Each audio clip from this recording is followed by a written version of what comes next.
Bien, y estamos de vuelta y con un tema que ya habíamos tratado al inicio de nuestro noticiero. Carolina Torres sigue grave pero fuera de riesgo vital. Hizo contacto visual y reconoció a su madre.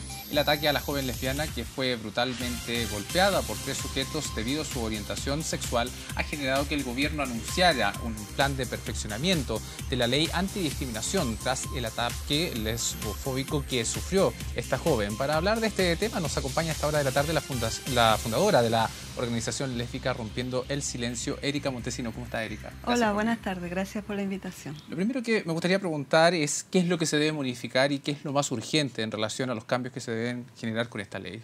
Bueno, desde nuestra agrupación siempre hemos dicho y hemos criticado este cuerpo legal, más que nada porque la consideramos deficiente, en el sentido de que no logra atacar simplemente el tema de las agresiones, a pesar de que sea una ley que condena el tema de la discriminación mediante un pago, ¿cierto?, mediante una multa, no logra, por ejemplo, tratar estos temas más complejos, es decir, los ataques físicos hacia lesbianas, bisexuales, gays y trans, digamos. O sea, no se reduce la cultura de la discriminación, básicamente. Exactamente, y más encima también tenemos en que el Estado no se hace parte, digamos, que si bien hay como una especie como de declaración de buena voluntad solamente dentro de la ley, digamos, en que se recomienda, se sugiere que el Estado implemente políticas, eso no es tan así. En el fondo no obliga al Estado a implementar, ¿cierto?, campañas de prevención,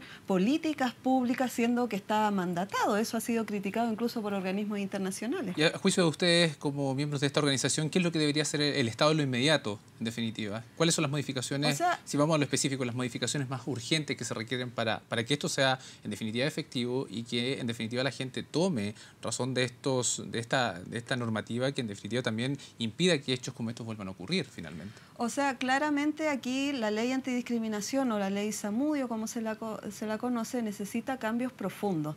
Es decir, más allá de condenar, de sancionar, nosotros lo que necesita la sociedad y sobre todo la comunidad LGBTI es un cambio cultural. Y eso obviamente que tenemos que hacerlo, además de las organizaciones que estamos en esta lucha, también en esta pelea, también lo tiene que hacer el Estado. El Estado debe, como garante, ¿cierto?, de la protección de todas las personas, incluirnos, ¿verdad?, en campañas de prevención, ayudar a este cambio cultural, porque no sacamos nada, por ejemplo, tener políticas, por ejemplo, a lo mejor darle urgencia a otros proyectos como el matrimonio igualitario, que si bien son necesarias, no logran, ¿cierto?, ir cambiando de raíz esta problemática porque nos siguen matando, siguen agrediendo a lesbianas y a trans sobre todo. ¿Y hacia dónde debería apuntar el Estado con estas campañas que ustedes consideran que son estrictamente necesarias? ¿En los colegios, en la comunidad? Exactamente, hacia la escuela, sí. Exactamente, hacia las escuelas, los colegios, es decir, hacia la sociedad toda, que haya realmente un respaldo del gobierno frente a estos hechos. Obviamente que los hay, pero no sacamos solamente que hayan estas leyes que condenen, ¿cierto?, sino que necesitamos que esto haya un discurso diferente hacia la diversidad sexual y de género, que haya, ¿cierto?, una inclusión, ¿verdad?, que se nos nombre también, porque no sacamos nada con que no nos nombren, que no nos nombren a nosotras las lesbianas, por ejemplo. ¿Ha sido deficiente la política en sí, cómo se ha llevado a cabo hasta ahora desde que se puso en marcha? Ha sido deficiente porque más encima también hubo una condena al Estado de Chile por el caso de la jueza Karen Atala.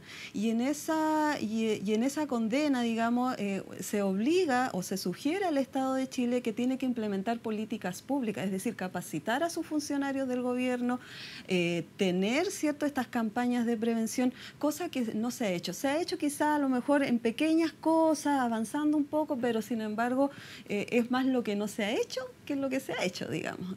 Sí, perfectamente, claro. Ahora, respecto a este tema, ¿qué le pedirían ustedes al gobierno ahora? ¿Sentarse a conversar, sentarse a discutir, entregar nuevos planteamientos? Me imagino que las distintas organizaciones también tienen sus propios reparos, sus propias aprensiones. ¿Esperan ustedes poder reunirse con el aparato estatal en algún minuto para poder, o harían un llamado para que se sentaran a la mesa y poder discutir este tema con ustedes? Mira, nosotras estamos siempre continuamente trabajando, digamos, con organismos del Estado.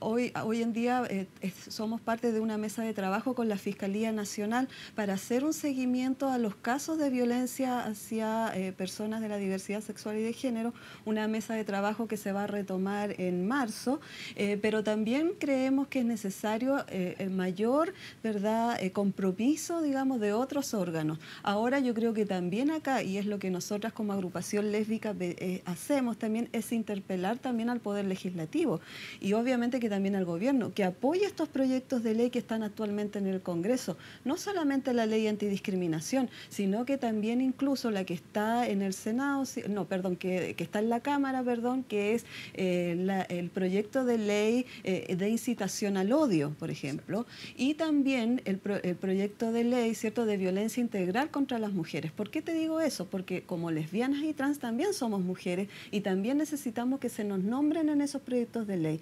Ahora este proyecto de ley de violencia integral contra las mujeres pasó al Senado. Entonces lo que nosotras solicitamos es que siga, por ejemplo, porque ya está incluida la orientación sexual e identidad de género en el proyecto de ley y que ojalá en el Senado no haya un retroceso con ese proyecto de ley. Exactamente. Y cuando el Gobierno anuncia tras este caso la modificación, ¿cómo lo toman ustedes? ¿Es el paso que se tenía que dar necesariamente? ¿Lo ven como un avance en esta perspectiva? O sea, lógicamente que sí, esperábamos, digamos, eso, digamos, obviamente que lo valoramos, pero sin embargo nosotras hace mucho tiempo que estábamos exigiendo estos cambios, incluso desde que salió la ley, nosotras hemos sido muy críticas con esta ley porque se negoció de tal manera y hubo tal oposición de los sectores más conservadores, de los partidos de derecha frente a este proyecto de ley, que lo que realmente surgió como un proyecto de ley muy bueno el año 2003, donde nosotras también participamos, se fue simplemente minimizando y se le fue sacando totalmente la responsabilidad del Estado. ¿Y esa responsabilidad es la misma que debería ser incorporada ahora nuevamente? Exactamente, o sea, en el fondo estamos dando como la vuelta más larga solamente y ojalá pueda realmente hacerse este ingreso, estas indicaciones y esta modificación. Erika, bueno, el Gobierno ha anunciado también que se han presentado ya querellas respecto a este mismo caso. ¿Les parece a ustedes suficiente cuando ocurren este tipo de situaciones y se presentan estas querellas? ¿Creen ustedes que surten algún efecto en el largo tiempo, en generar un cambio también de actitud en la población? O sea, sí, obviamente que aquí lo positivo es que ya aquí no es tolerable la violencia física hacia lesbianas y trans, que ha ido en aumento, sobre todo por la irrupción de los sectores fundamentalistas y los discursos religiosos que han habido de algunos personeros políticos. Y entonces ante eso, lógicamente que sí consideramos que es positivo. Digamos. Ahora respecto al caso mismo de Carolina, ella refleja en definitiva una situación que vive mucha gente en el día a día, gays y lesbianas, en el sentido de que no se sienten libremente o no se sienten libres de caminar por las calles, por ejemplo. O sea, ¿qué pasa con esto cuando la sociedad no logra entender? Y eso es el llamado que también me gustaría plantearte. ¿Qué llamado hacen ustedes a la misma sociedad? Porque la sociedad, el Estado tiene una responsabilidad, pero también hay una responsabilidad que es individual y una responsabilidad que también es a nivel de sociedad. O sea, ¿a qué apuntan ustedes con esto y cuál es el mensaje que ustedes enviarían también a la sociedad? O sea, yo te digo que hoy en día las mujeres lesbianas estamos mucho más empoderadas, estamos mucho más visibles. Es decir, hoy día yo no estaría acá, a lo mejor que tú me ves, ¿cierto?, siendo líder de un movimiento, siendo vocera de un movimiento junto a otras colectivas y compañeras que también están trabajando en eso. Entonces también en ese sentido tú ves cambio en las compañeras lesbianas que están en la calle, expresan sus afectos, porque expresar los afectos en la vía pública es un derecho humano de todas las personas. Y en ese sentido recibir condena, recibir agresión por eso debería ser considerado una violación a los derechos humanos. Y yo creo que felizmente esto va a ir cambiando lentamente. Lamentablemente tenemos que seguir viendo estas actitudes patriarcales y machistas hacia la autonomía de las mujeres y su sexualidad. Erika, volviendo al origen de la conversación, respecto a lo que ustedes piden como cambios a nivel de la ley, ¿qué es lo que se pide expresamente, lo que ustedes quieren plantear también al mismo gobierno, al mismo Estado? ¿Qué es lo que se debe cambiar en esta ley para que sí surta efectos y sea finalmente efectiva en el transcurso del tiempo? Bueno, lo que he dicho desde el inicio, yo creo que lo más importante es un compromiso mayor del Estado, del gobierno, frente a estas medidas efectivas. ¿Y cómo se traduce ese compromiso? Ese compromiso se traduce, ¿cierto?, en mandatar a todos los organismos públicos, ¿verdad?, en políticas públicas, en incluir, ¿cierto?, la mirada de género género, en incluir la mirada feminista, la mirada de diversidad sexual y de género en todas las políticas públicas que se implementen. Nosotras no queremos leyes especiales, no queremos, ¿cierto?, aquí como que ya algo especial para nosotras o nosotres, sino que queremos ser incluidas en estos proyectos, incluidos, ¿verdad?, que se tenga esa mirada, que se capacite a los funcionarios, que se le diga a la población, que se empiece, ¿verdad?, a visibilizar, ¿cierto?, ciertas identidades como las lésbicas y trans, que casi siempre son las más invisibilizadas. ¿Ha sido tibio hasta ahora el tema, la forma en que ha sido tratado? A ver, obviamente que acá hay una muestra reactiva frente a una situación que lamentablemente yo encuentro que, no sé, bueno, no sé si decir lamentable o felizmente, pero este tema reactivo de solamente reaccionar cuando hay un caso de estas características y que ahí impulsemos leyes y se ponga en la agenda pública.